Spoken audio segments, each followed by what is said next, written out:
Oi pessoal, tudo bem com vocês? Aqui é a professora Gislaine e vamos para mais uma aula remota. Hoje nós veremos em gramática a concordância verbal. Para quem não assistiu, nós já vimos aqui no canal sobre a concordância nominal. Eu vou deixar para vocês o card aqui em cima e vou deixar também na descrição do vídeo. Aproveita e estuda, que esse conteúdo é muito importante nos vestibulares, nos concursos públicos e surgem muitas dúvidas.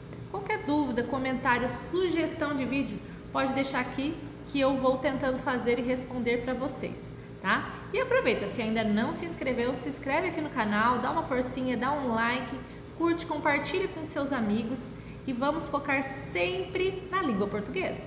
Vamos para a nossa aula? Bom, nós temos uma regra básica sobre a concordância, tá? O verbo sempre combinando com o sujeito em número, singular ou plural, e na pessoa, primeira e segunda e terceira pessoa. Relembrando as pessoas do discurso. Primeira pessoa do singular, eu, do plural, nós, que é quem está falando. Segunda pessoa do singular, tu, do plural, vós, que é com quem se fala. E a terceira, ele e ela no singular, eles, elas no plural, de quem se fala. Tudo bem? Até aí, fácil, né? Primeira regra, nós vamos fazer em cima do sujeito simples. Relembrando o sujeito simples, que é aquele que tem somente um núcleo. Então, por exemplo, Tiago é estudioso.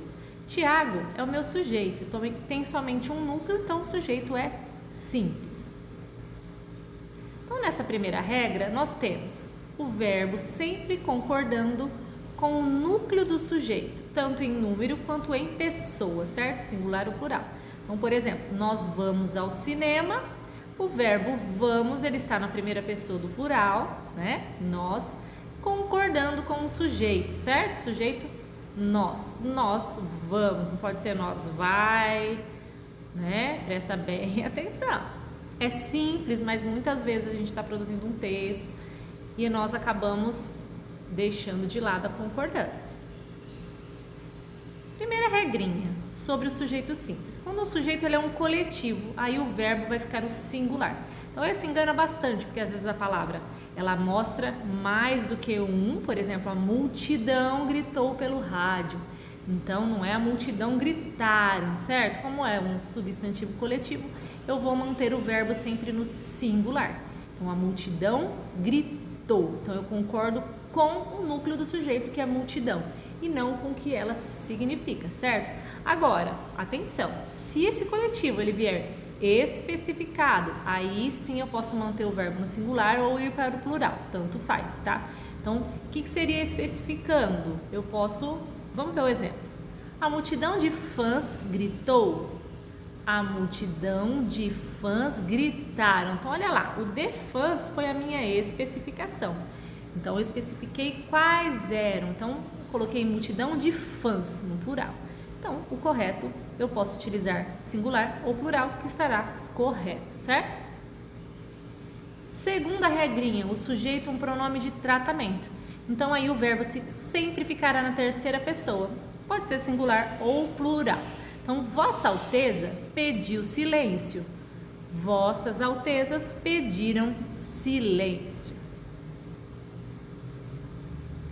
Outra regra, quando o sujeito é um pronome relativo, que, né? O verbo concorda com o antecedente do nome. Então, olha só, fui eu que derramei o café.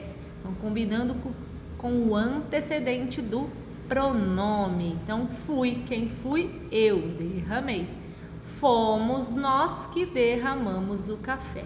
Então, sempre observando quem vem antes ali do pronome. O sujeito é o pronome relativo quem. O verbo também pode ficar na terceira pessoa do singular ou concordar com o antecedente do pronome. Eu tenho as duas possibilidades. Fui eu quem derramou o café ou fui eu quem derramei o café. A segunda opção é mais estranha, mas também é correta, certo? Estão seguindo? Estão conseguindo? Qualquer dúvida? Pode escrever aqui nos comentários que eu vou respondendo para vocês. É sempre importante relembrar, gente, os termos da gramática. Língua portuguesa é um conteúdo de sequência, tá? Então, professora, eu não lembro o sujeito, eu não lembro o verbo, eu não lembro o pronome. Vai estar sempre recordando. Tem já vários vídeos aqui no nosso canal para vocês assistirem. E vocês também podem estar enviando as dúvidas. Seguindo, o sujeito é formado de nomes que só aparecem no plural. Então, se o sujeito não vier precedido de artigo, o que é precedido? Vem antes do artigo, o verbo fica no singular. Se ele tiver um artigo antes, o verbo pode concordar com o artigo. Vamos ver lá essa opção aqui dos Estados Unidos. Tem muita dúvida e cai bastante no vestibular.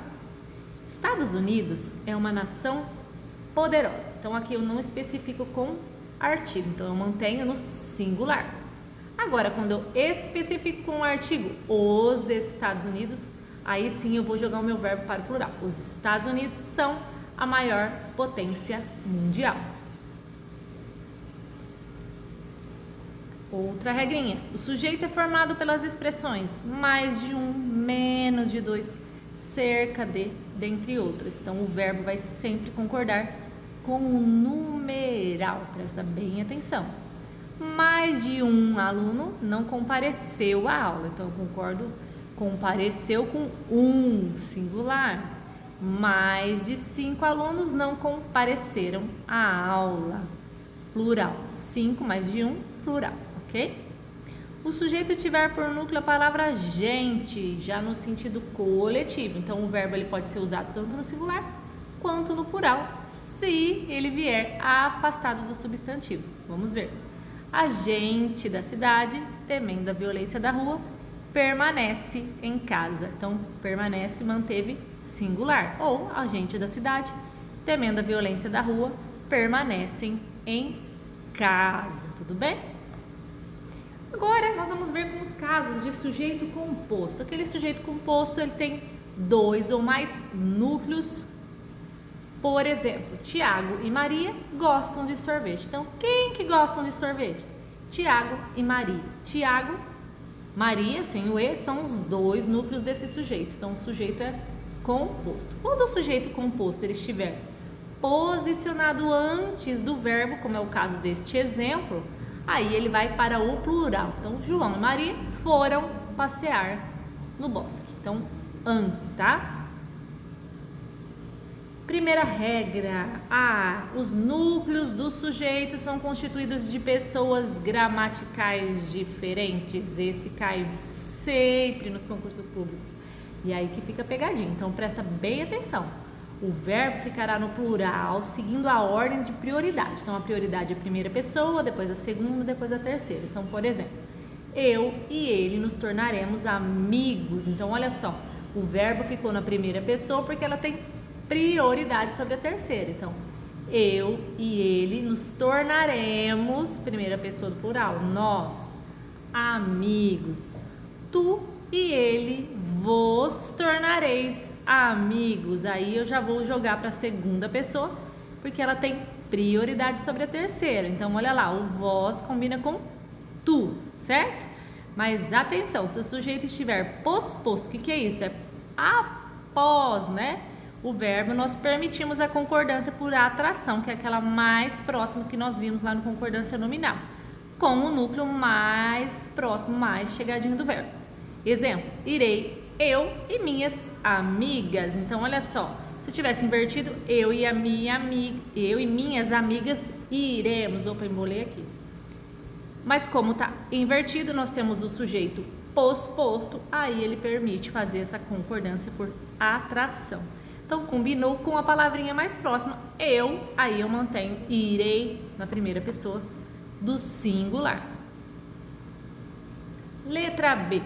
Quando há gradação entre os núcleos, aí o verbo ele pode concordar com todos os núcleos, que é a concordância mais lógica, ou somente com núcleos mais próximos, que é a de atração.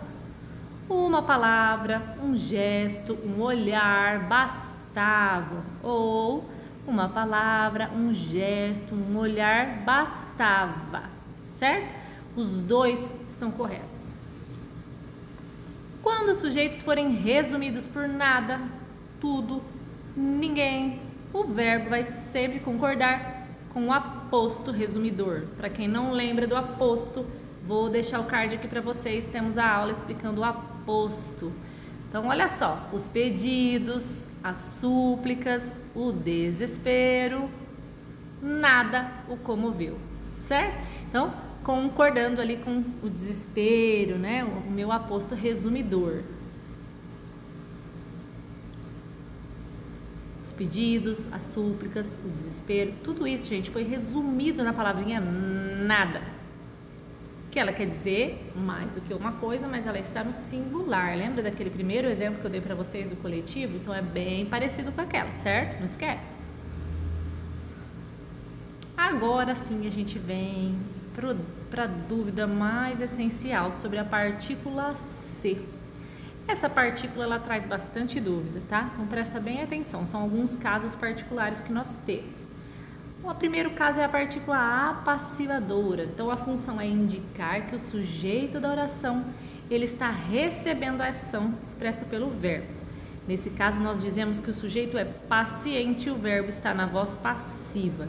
Então, o nosso verbo ele vai sempre concordar com o sujeito passivo. Então, por exemplo, vende-se carro ou vendem-se carros, certo? Esse exemplo a gente usa bastante. Na letra B, é sobre o índice de indeterminação do sujeito. Aí já muda. Quando nós temos um sujeito a quem o verbo se refere ou nós não queremos identificá-lo ou realmente ele é desconhecido, tá? Aí o verbo, que vai ser indireto, vai ficar sempre no singular. Então, eu tenho que observar aí, tá? Quando for transitivo indireto, uma dica, hein, gente? Quando ele é indireto, ele tem sempre uma preposição ali entre o verbo, pronome e os nomes, substantivos, o que vier, adjetivo, olha lá. Precisa-se de secretárias. Olha o de lá, o de é a preposição. Então, ele é transitivo indireto. Então, eu vou manter sempre o verbo no singular, mesmo sendo secretárias. Então, não é precisam-se, precisa-se, ok? Confia-se em pessoas honestas. O em é a minha preposição. Então, meu verbo fica transitivo indireto. Então, eu mantenho o verbo no singular, ok? Não esquece da dica da preposição. Os verbos impessoais. Então, são aqueles que eles não possuem sujeito. Então, vão ficar sempre na terceira pessoa do singular. Aí, eu coloquei para vocês no quadro o verbo fazer, verbo ser, verbo estar e verbo haver, que são verbos impessoais quando eles indicam tempo, né? Tempo cronológico ou meteorológico, tá? Então, olha, nem vou ler os exemplos do quadro, mas presta bem atenção. Aí eu vou lá e coloco no Facebook. Ai, fazem 10 anos do nosso namoro, fazem, pelo amor de Deus, hein? Não vai para o plural, porque ele é um verbo impessoal. Então, faz 10 anos, tá? Porque ele mostra tempo cronológico. Ele só vai para o plural se ele for pessoal, tá? Como esses casos aí, garotas fazem bolo para os namorados, de fazer, não de mostrar data, ok? Então, olha lá, fazia um calor terrível, era primavera quando a vi, está quente hoje, há 2 semanas Johnny não vem à aula, havia sérios problemas na cidade, fazia, lá que eu falei, fazia 15 anos que ele havia parado de estudar, não é fazia, ou faz 15 anos, tá? Vai fazer 15 anos que ele parou de estudar, certo? Mas não coloca no plural se indicar tempo cronológico ou meteorológico, certo? Verbos impessoais. E aí, completando a concordância com o verbo ser. Então, esse verbo ele tem também algumas diquinhas. Quando nos predicados nominais o sujeito for representado por um dos pronomes, tudo, lembra dessa regrinha? Já é muito próximo. Tudo, nada, isto, isso, aquilo. O verbo ser ou parecer concordarão com o predicativo do sujeito, tá? Relembra sempre ali quais são os verbos. Tudo são flores. Então, olha lá. Aquilo parecem ilusões. Qual é a dica ali? Ó? Pode ser feita a concordância com o sujeito quando se quer enfatizar. Então, para dar uma ênfase, né? Aquilo é sonhos vãos. Fica meio estranho, mas a gente pode usar essa ênfase, certo?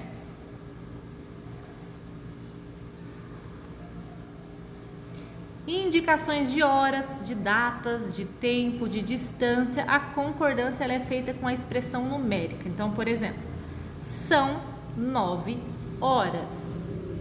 É 1 hora, tá? Então, quando nós indicamos, presta atenção se a expressão numérica vai estar no singular ou no plural e sempre concorda com ela. Qual é a dica? Indicações de datas são aceitas as duas concordâncias, tá? Porque a gente subentende a palavra dia. Então, hoje são 24 de outubro ou hoje é dia, né? 24 de outubro. Então, nós aceitamos os dois, certo? Quando for datas. Quando o sujeito ou o predicativo da oração for um pronome pessoal, a concordância se dará com este pronome. Então, por exemplo, aqui o presidente sou eu. Então, concordando com eu. Nas locuções, é pouco, é muito, é mais de, é menos de, junto a especificações de preço, ou peso, ou quantidade, ou distância, o verbo vai estar sempre no singular. Então, se eu estiver especificando preço, peso, quantidade, distância, eu mantenho no singular. Por exemplo, 150 é pouco, 100 metros é muito. Então, quando eu estou especificando ali a distância, o preço, o peso, eu vou manter o verbo no singular. Então, presta atenção que esse é um caso à parte, hein? Nas expressões do tipo ser preciso, ser necessário, ser bom, o verbo e o adjetivo eles podem ficar invariáveis, tá? Na terceira pessoa do singular e o adjetivo no masculino singular. Ou concordando com o sujeito posposto, que é pós-verbo, olha lá. É necessário aqueles materiais. São necessários aqueles materiais. Eu usaria o segundo, tá, gente? Então, os dois estão corretos. Bom, puxadinha essa aula, então estudem bastante, relembrem a parte de gramática. Se tiver dúvida, deixa no comentário. Estuda, espero que vocês tenham gostado. Não se esqueçam de se inscrever aqui no canal e acompanhar. E até a próxima aula!